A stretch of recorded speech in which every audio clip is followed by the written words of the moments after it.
Vamos a darle la palabra al doctor Roberto Tapia para que haga su presentación. El punto que él nos va a hacer el favor de presentar es plataforma digital integrada para una sola salud. La petición que le hicimos es que ojalá pudiera hablar de esta plataforma, pero yendo más allá de una visión exclusiva para el sector salud, tratando de abarcar todos los puntos que corresponden a la problemática de,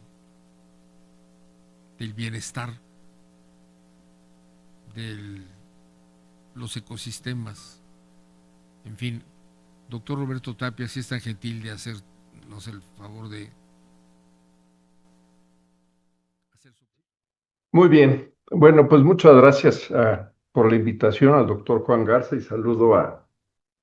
la mesa directiva para platicarles de cómo la visión de la salud digital es un facilitador y catalizador de una sola salud. Y básicamente porque la capacidad que se puede dar de la salud digital es porque puede integrar múltiples determinantes y lo sabemos de manera ya mucho más clara, con incluso métricas del peso que tiene cada uno de estos elementos en la salud integral del ser humano, en donde hay una influencia de los servicios de salud, obviamente el peso de la condición genética y las condiciones metabólicas posteriores. Aquí influye mucho el ambiente y el ecosistema, está muy bien medido, y los aspectos sociales y económicos que ya se refería el doctor Juan Garza. Y el peso más importante es la conducta individual, pero todo esto pues ya está, digamos que integrándose un solo conocimiento. Y esto se puede dar gracias a los tradicionales tres elementos con que se conceptualiza la salud digital como habilitadora de este enfoque operativo de One Health o de una salud.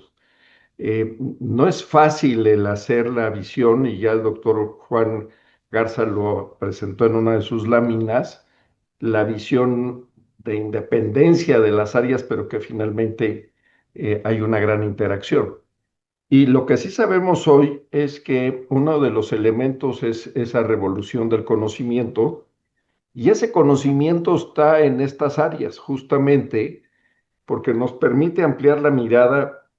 a esa interacción entre las personas, los animales, los vectores y los ecosistemas, en donde podemos ver en una visión más como de una salud justamente el componente del ambiente y sus ecosistemas. Aquí pongo algunos ejemplos como la calidad del aire, los contaminantes, las temperaturas, hablando del incremento en las temperaturas de los mares y de otros ambientes, el cambio que se ha tenido en el uso del suelo en un proceso de industrialización. Eso conlleva los aspectos de estilo de vida y el autocuidado, que todo esto lo sabemos muy bien, cómo influye los hábitos de alimentación, todo el tema de las adicciones y el impacto de los temas emocionales. El otro escenario, el otro universo, son los aspectos sociales y económicos, que es la disponibilidad de áreas verdes. Eso está claramente estudiado desde hace muchos años,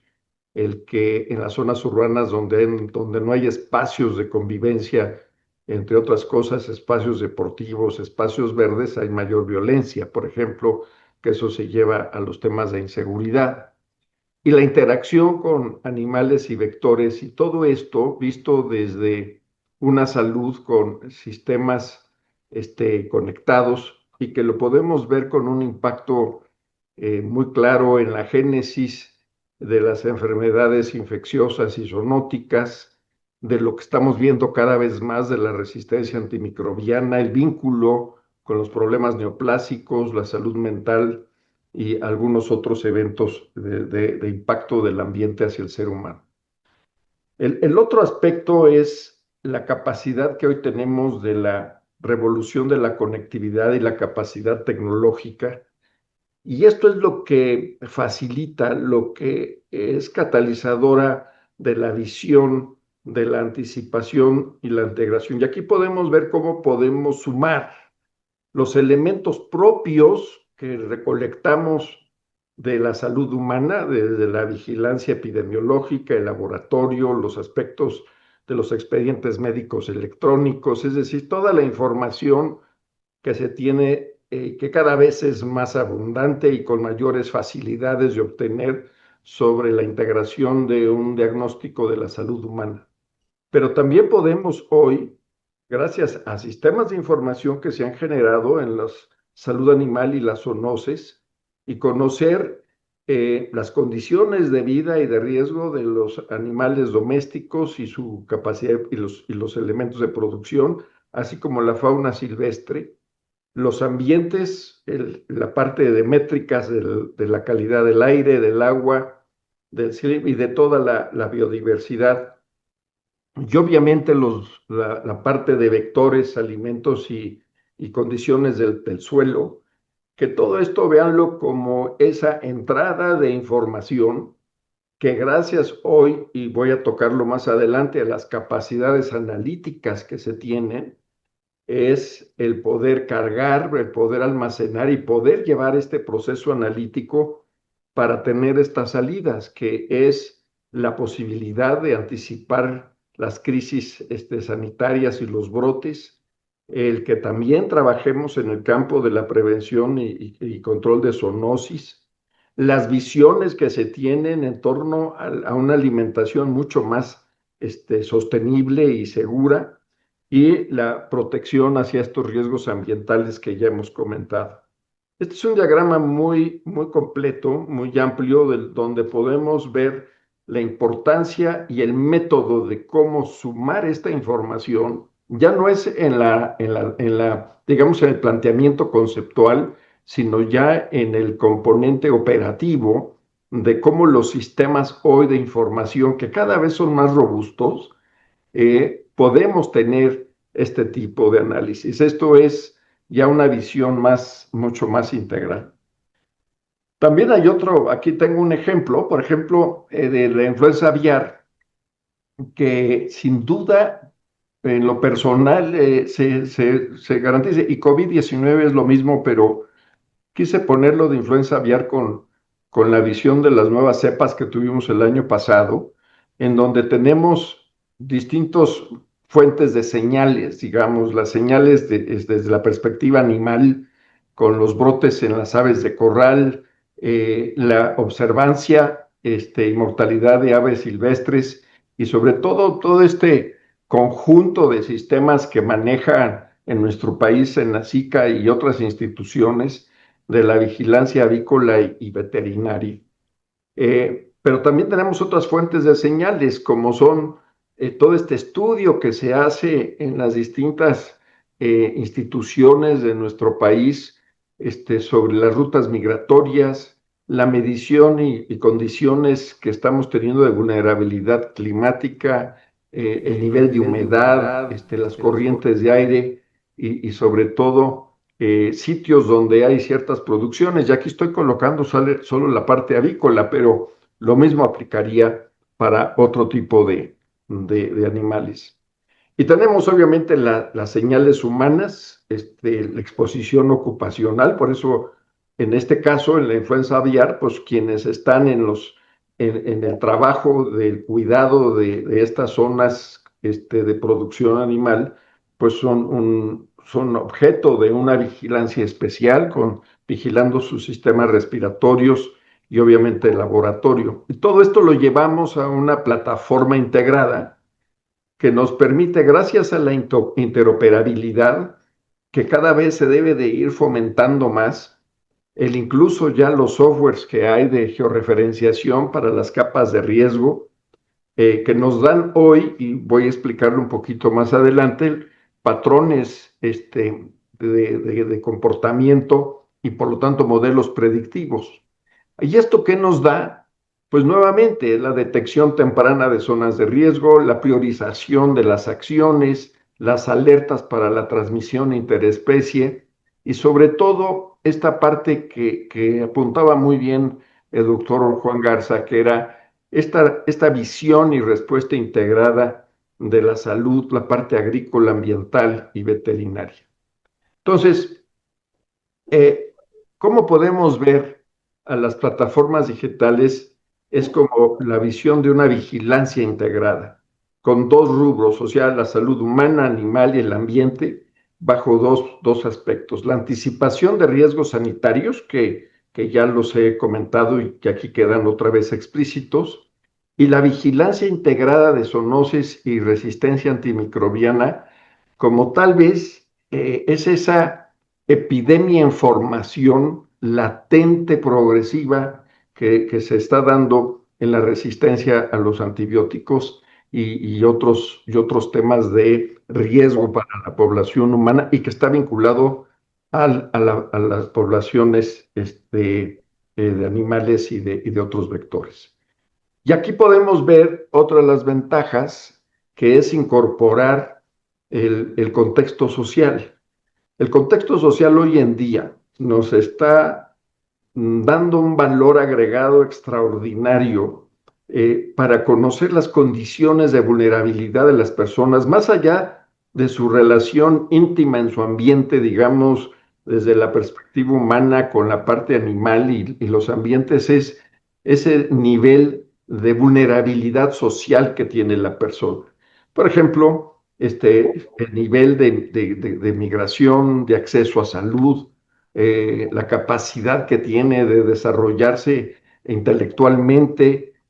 como ya decía, espacios de recreación, seguridad, y lo podemos ya cruzar contra los índices de marginación. México tiene una gran base de datos. Por cierto, el doctor Urbina fue de los fundadores de esta extraordinaria datos y con recolección de datos en CONAPO en su momento para poderlo ahora georreferenciar y marcar estas zonas de muy alto riesgo. Así es que son algunos ejemplos. Y por último, se suma a toda esta capacidad de la revolución tecnológica, pues la revolución de la ciencia de datos y lo que hoy todo mundo habla es de la inteligencia artificial, y que conviene hacer algunas aclaraciones. La inteligencia artificial en su plano más antiguo, digamos, que es el primero, en la parte más superior,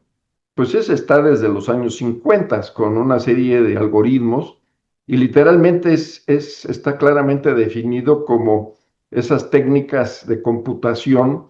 que imitan el pensamiento del ser humano. Y esto pues, lo usamos para detectar alertas, ¿no? Así de sencillo.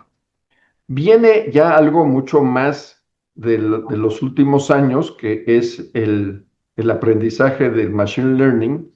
que entonces ya aprende con los datos y mejora la parte de la experiencia y ya tiene capacidad de predecir. En el caso, por ejemplo, de dengue, ya podemos unir los datos y podemos predecir qué va a pasar con un buen grado de certidumbre. Después entramos al deep learning, que ese ya es con redes neuronales y nos permite reconocer patrones más complejos. Incluso se dice patrones que ya la visión y la inteligencia humana tal vez ya no comprende. Me Y queda entonces, clara, ¿ya no? ¿Me oyes bien? entonces ya nos permite sumar otras capacidades, análisis de imágenes satelitales y nos permite, y llegamos a lo que hoy en todo café, en toda familia, en toda empresa, en todo hospital, en toda universidad, se habla de la inteligencia artificial generativa, que pues, son los modelos de lenguaje largo que nos permiten ya sumar todos los aspectos de texto, de imágenes, de audio, y entonces nos generan estos modelos que ya nos permiten entonces el generar alertas y mucho más sofisticado, con una gran capacidad analítica superior, donde podemos y debemos de decir que podemos tener el modelo más robusto pero finalmente el criterio humano debe de prevalecer. Y voy a terminar con esta lámina, en el cual podemos decir que por las plataformas digitales podemos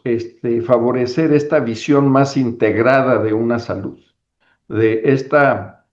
dejar atrás esta vigilancia fragmentada, que además rompe con algunos egos, con algunas propiedades de la información, que limita mucho la capacidad de sumar y de integrar nuevos conocimientos a una visión mucho más integrada, con capacidades. Y esto se puede llevar a la parte de la conservación de la biodiversidad de México. México es el cuarto país más biodiverso, a la posibilidad de tener una visión de formación desde la perspectiva clínica y epidemiológica, de una visión más de que no todo es lo biológico, sino que existe un gran componente de interacción del ser humano con su medio, y eso nos permite tener una visión incluso más comprensiva e incluso, diría yo, más humanista. Así es que yo con esto concluyo reiterando mi agradecimiento por la invitación. Muchas gracias. Le agradecemos no solamente su presentación en lo general, sino el esfuerzo que ha dejado con mucha claridad, de manera muy puntual, la importancia de integrar lo disperso, lo interinstitucional, lo intersectorial, y creo que va a ser muy útil para la discusión y para el desarrollo de actividades de la sociedad en su conjunto para atender esta problemática. Tenemos